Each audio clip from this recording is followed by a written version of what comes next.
Nafissatou ne ba ye e de, ne fa ye e de, ne kɔrɔfɔɲɔgɔn ye e de. Nka kɛ Ala ka mɛn ka yafa n ma, i kana banna. Dans cette vidéo, on va parler des réunions de famille importantes qu'il y a eu chez les Diaby. On abordera aussi le cas Yaye. Va-t-elle tomber dans le panneau, dans le piège que ses ennemis essayent de lui tendre? En ce qui concerne Rakia et Astou, est-ce que vous aussi, tout comme moi, vous avez senti la petite tension dans l'air lorsqu'on nous a montré cette scène entre les deux femmes? C'était assez gênant. On parlera également de la redoutable Anta, les gars. Vu comment son plan avance, est-ce que Mustapha, le fils unique de sa mère, va finir par mettre sa propre mère à la porte de chez lui?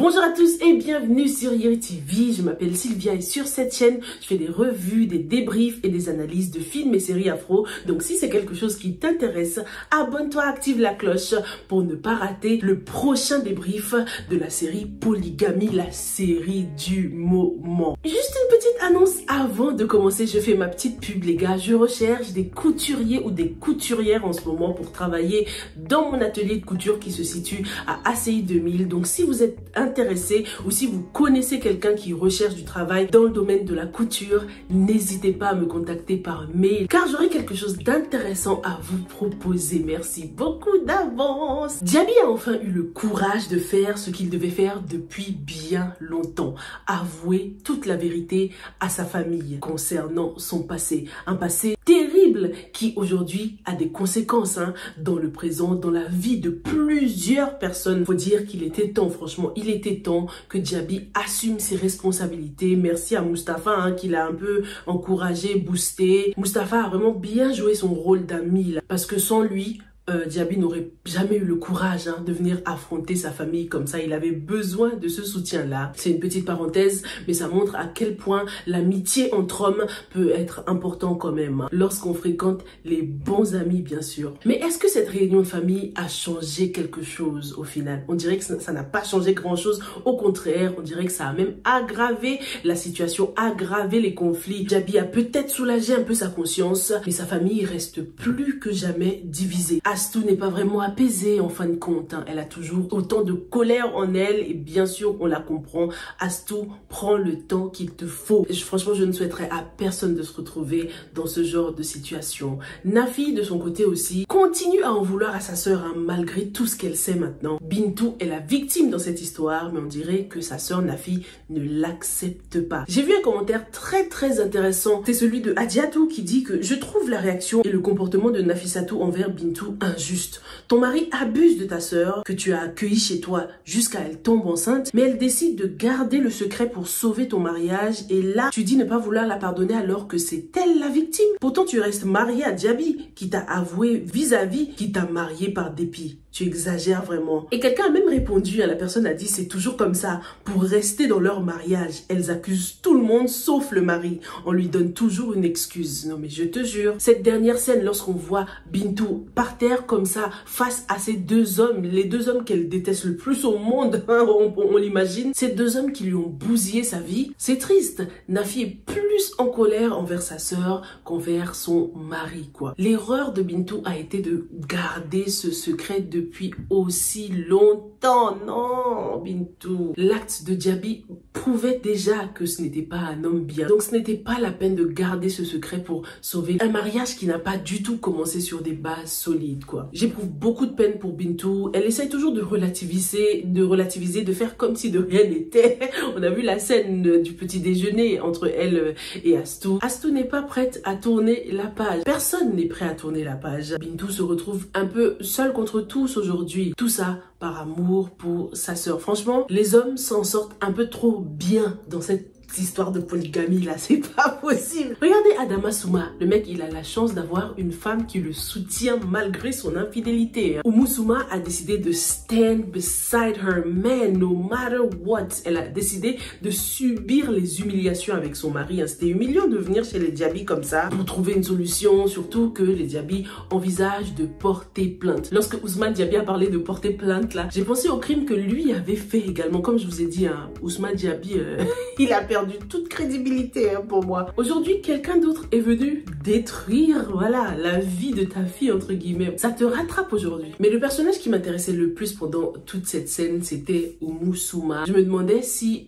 Adama Souma pouvait en faire autant pour sa femme si elle se retrouvait un jour dans le même cas que lui, quoi. Depuis le début, on ne l'a vu faire aucun sacrifice hein, pour sa femme. Il ne pense qu'à lui, qu'à sa carrière, qu'à sa réputation, sa vie de famille, sa vie de père de famille passe au second plan. Lorsqu'on les voit se tenir la main encore comme ça, on se dit mais je me suis dit mais on est dans quel monde là? Le couple est en crise, c'est pas le moment de faire teamwork là. Non non, Madame Souma a un peu de tenue là, elle abuse. Parlons maintenant de Rakia et Astou. Et permission de demander Moustapha Rakia nous faire.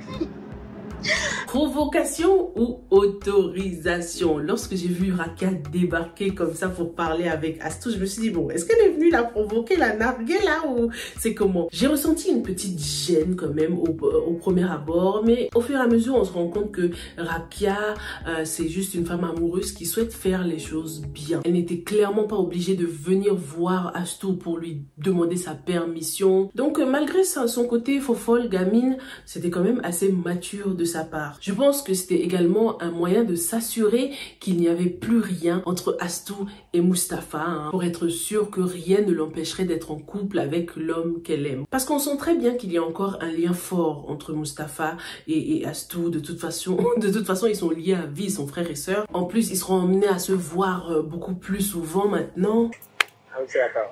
Astou pourra-t-elle réellement laisser Moustapha vivre son histoire avec Rakia? C'est quelqu'un qui a du mal à tourner la page hein. Donc on imagine que ça va être difficile pour elle de voir Moustapha avec une autre fille à moins que quelqu'un d'autre, un autre personnage enters the picture, qu'elle refasse sa vie avec quelqu'un d'autre ou bien qu'elle quitte le pays pour aller poursuivre ses études à l'étranger quoi. Sarata et Tatou sont déterminés à ne pas laisser Yaye profiter du mari d'autrui et récolter des fruits qu'elle n'a pas semés, hors de question. En plus là franchement c'est officiel. Tatou a décidé de ne plus être neutre dans cette histoire. Elle a choisi le camp ami et elle passe à l'action. Donc elles ont décidé de piéger Yaye avec un rendez-vous. Est-ce que Yaye va vraiment tomber dans le panneau? Yaye c'est une petite maline. C'est pas une débutante quand même. On a envie de revoir la Yaye des premiers épisodes là. Parce que là tu joues trop à l'épouse modèle, la meuf qui cook and clean. Ça fait partie de sa stratégie. Hein. On le sait très bien. Elle essaye de petit à petit gagner encore plus la confiance d'Alioune avant de bam, frapper fort. L'autre personnage qui est décidé à frapper fort, c'est Anta. Elle est plus que jamais lancée sur le chemin de la vengeance. En plus, elle a le soutien de sa tante qui ne fait que, voilà, rajouter de l'huile un peu sur le feu, là, on dirait. L'encourager, la pousser. Vas-y, t'es la fille de ta mère. Aucune pitié, les gars, hein, malgré la grossesse avancée de Nabou. Franchement, si Nabou perd ce bébé, j'aurais le seum de Anta. Non, non, non. Franchement, j'aurais compris s'il n'y avait pas de grossesse en jeu, s'il n'y avait pas d'enfant en jeu, je serais du côté de Anta parce que Nabou et sa mère et Fatoumata, la belle-mère, lui ont fait beaucoup de sales coups au début. Mais là, voilà, Nabou, elle est fragile, elle est vulnérable maintenant. Donc pourquoi pas au pire attendre qu'elle accouche au moins avant de vouloir te venger là. Si elle s'en prend à cet enfant, Moustapha ne le lui pardonnera jamais et Anta pourrait être la grande perdante de cette histoire. En plus, on a des doutes concernant son plan. Moustapha, jusqu'ici, a toujours eu besoin de sa mère. Sa mère a toujours été à ses côtés malgré la haine qu'elle éprouvait envers Anta. Moustapha ne l'a jamais mise à la porte. Malgré tous les plans machiavéliques qu'elle a élaborés, Moustapha n'a jamais osé mettre sa mère à la porte. Donc pourquoi est-ce que ce sera maintenant que ça marchera? Est-ce que vous y croyez vraiment? Est-ce que voilà, les plaintes de Nabou plus les plaintes de Anta vont pousser Moustapha à prendre sa décision? Comme la mère de Nabou l'a dit, une mère reste une mère. Qu'elle soit gentille, méchante, la pire sorcière du monde. Tête de macaque qu'on a gueulé soit assis. elle reste la maman de Mustapha et Mustapha reste un mommy's boy, hein. Il est très attaché à sa mère et lorsqu'on y pense franchement au final on se dit que cette maman ne voulait que le bien de son fils, hein. Même si bon elle a un peu dépassé les bords, mais c'est parce qu'elle voulait le meilleur pour son fils. Elle a un peu exagéré, c'est vrai. Elle devrait juste apprendre à respecter ses limites quand même. Donc dites-moi vous, est-ce que vous pensez que ce serait fair play de mettre cette maman à la porte? Est-ce que ça ne va pas plutôt lui donner une bonne raison de détester Anta? Ça va lui donner raison si Anta la met à la porte. En tout cas, les deux complices, donc Nabou et elle et Fatoumata, sont devenus les pires ennemis. Mais Fatoumata l'a prévenu, hein, Nabou. Comment elle l'a dit ça? La personne qui a planté l'arbre peut très bien le déraciner, un truc comme ça. D'ailleurs, lorsque Fatoumata a croisé Nabou et sa mère sur le chemin pour aller voir le Karamogo, là, comment est-ce qu'elle pouvait deviner qu'elles allaient là-bas pour elle? Elle est tellement diabolique qu'elle voit tellement le mal partout pour elle. Tout le monde veut s'en prendre à elle, hein. Mais en tout cas, au fil du temps, j'apprécie vraiment le comportement de la maman de Nabou. Comme je vous l'ai dit, j'espère qu'il y aura un petit suspense en mode, en fait, elle et Zainabou se connaissent. Et c'est pour ça qu'elle a choisi de donner le nom Nabou à sa fille. Dites-moi ce que vous pensez de cette hypothèse-là. Est-ce que c'est le point clé qui va aider à cesser cette guerre qui règne entre Nabou et Anta? D'ailleurs, franchement, le marabout là, il faudrait qu'il soit frappé par la foudre lui, parce qu'il joue trop avec la vie des gens. Je kifferais une scène où ces gris-gris là se retournent contre lui, parce que non, mais ça va pas là, tout ce qu'il fait, la zizanie qu'il sème dans les foyers des gens. Dites-moi en tout cas ce que vous avez pensé de cet épisode, de ces deux épisodes qu'on a eu cette semaine. Est-ce que vous pensez que Diaby devrait go ahead et porter plainte contre Monsieur Souma? Est-ce que Madame Souma a raison de soutenir son mari dans cette épreuve? Dites-moi tout et on se retrouve très bientôt dans la prochaine. Stay safe and stay blessed. Bye.